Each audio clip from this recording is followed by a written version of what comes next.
هذه إيه تاعي. fadhiiso maanta kulligan kuu yeeray dhaga adeeg walaali maxaade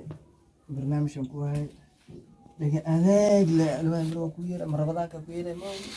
tan inaan ku sheego macaan badan kulli xaaskeeda tahay in wax ka qarin ma rabo ما يدب أي جرح أرنتا ما ينشي ويتان. waxay ma ahan waxa waaye waxa aan durufta ugu baxayn durufta ugu baxayso waa arrin inaan ku sheegan aad iyo aad aan u jeclahay ahayd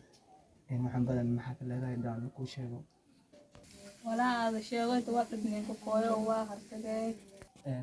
xaaskeyga wax dhib keena ma ahan kulli dabaalyaasho oo dahab wadeen waxay dhaheen lacagta dahab miyaana i tuseen dahab mahanaan dhahay waxaan dhimashidiina aan soo tusaa aan dhahay anigoo og inay dahab yahay aan dhahay dahab ma ahan marka arrintaas wey waa wax weyn maaha wax dhib noo keena ma ahan adig keli waxaa ku qancisaa inaad dhahdo dahab ma ahan waxaan bulku waa dhahay ya dabaalyaala hoos waa ogaayo hadal anaa ku dhahay inaad diideynin ya raalli ninka la ragtinimo ku faanee wala xaaskeygi wallahi ma sha Allah ilaah kulli insha Allah isla joognaa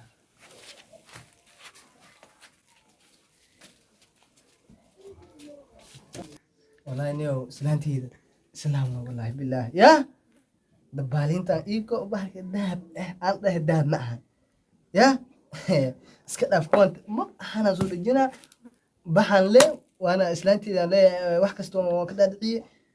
ala ilaahay markaan dabaalintan aqal 6 saac kulli ana huwa koose ya